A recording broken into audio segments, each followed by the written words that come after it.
Hey, stop there! Yes, you. What if I told you there was a creative map in Fortnite that got over 30,000 players, but you could probably make in 10 minutes? You're thinking to yourself, I want to go make this map right now and make the money from it. What is this map I'm talking about? Well, the pit. Hey, don't go anywhere yet. Come back. We're gonna talk about the pit and why I believe it's Fortnite's most overrated map. We are talking about the pit today. This is a constructive criticism on the pit map. This is not targeting the creator or creators of the pit map. So, yeah, just thought I'd let you guys know that right away. Anyway, the pit, it's a simple map. You join in, pick up your weapons on the spawn, and then the whole point of the pit is you drop down into the lower level where you can fight enemy opponents. And there are a couple other things you can do. You can get power-ups and stuff. And so that's kind of the short breakdown of what the pit is. You might be wondering, why are you getting mad about a map that's, just a normal player's warm-up fight type of map? And it's not like that I hate the map. It's just the map is very, to say it politely, basic. You could probably make the map yourself in little to no time if you have experience with the creative modules. Me, I'm not great with the creative modules, but if I was working with someone that knew what they were doing in creative, it could probably be made within 10 minutes. You just spawn the weapons, you spawn in an arena to drop into, and you add a couple other things here and there, and then you're good to go. But correct me if I am wrong on that. And yeah, my main issue with the pit is that it just has like too many players for its quality. To break that down a little bit more, like very let's just say, like a skibbity box fight map. Like if that had 20,000 players and it's just box fights with power-ups, I'd say that it's overrated because it's probably getting more players than the map deserves, I should say. There are some other maps that are in Fortnite's most popular that do this same thing. Calling out another one here, 1v1 build fights 4.64. I think it's a little bit different for build fights because the more players you have, the more people that you can find online to 1v1 and test your skill.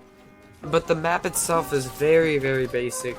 It's just a weapon spawn, the start of a build fight, and that's basically it. That's actually everything in that map. And there's other ones as well, but this is about the pit.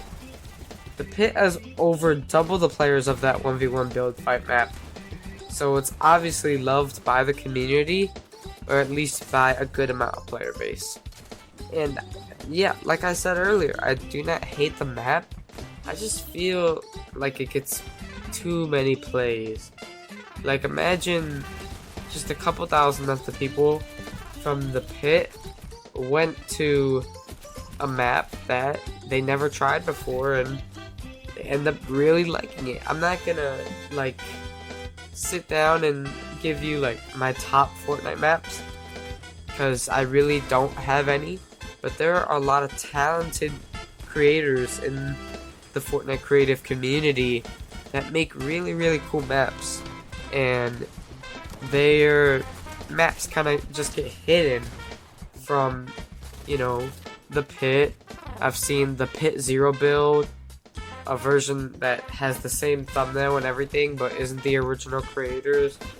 It's like these maps that just people click on and notice right away, take away the spots from all of the, really high level maps that you might see from small people in the community that just make for fun and hopefully they want to blow up one day, or even some of the biggest creators in Fortnite in general, them and their teams, they make really cool maps. Well, not all of them obviously, but some of them really do. And I just picked the Pit because it is the most popular one based off player base via Fortnite.gg.com. But I could have gone with, honestly, 10 other creative maps for this segment of the video. And besides, like, how many players it gets, the map itself, it's nothing special. You know, it's not like there's a groundbreaking mechanic in the game. Some of these maps have, like, those groundbreaking mechanics. Like when you get put in the first person, they might not be groundbreaking now, because most people can make it in creative now. But still, like, the Pit is just very bare bones. Very bare bones. And I'm not mad about its success. I'm happy for the creator and their team to, you know, be able to rack in the amount that they do from the map. That's great. But I'm just trying to shine a light on the fact that the most popular creative maps aren't as good as what some people might be blinded by at this point. And another big example of a creative map that doesn't deserve the amount of people it gets are the red versus blues. I've seen a really well-made red versus blue map. I believe it was made by Typical Gamer. But I'm looking at the most popular Fortnite maps right now. 2 in the top 30 are both red versus blues. And they both are upwards of 10,000 players. I could go to the next page and probably find even more. Yeah, I found another one. And I could keep going if I want. But these red versus blue maps are just insanely popular. And it makes more people want to make them as well. Which means more of the same map is getting produced. Which brings up my next problem. And my final problem with the Pit in today's video is just the amount of the Pit that's being produced and the amount of maps like this that are being made. We're not seeing enough originality in the creative space right now. I would like to see, you know, highly talented creators try and make really special maps. And they probably have tried them before, but might have quit because they just weren't doing well compared to when they make a, you know, more budget, cheap type game that gets tons of plays. And that's just not fair to the people that, you know, work their butt off to make a great map. Like, I'm seeing a hide and seek map blow up right now at the moment. It's climbing the leaderboard. It's in the top 10 now. Hide and seek superpowers. Over 36,000 people.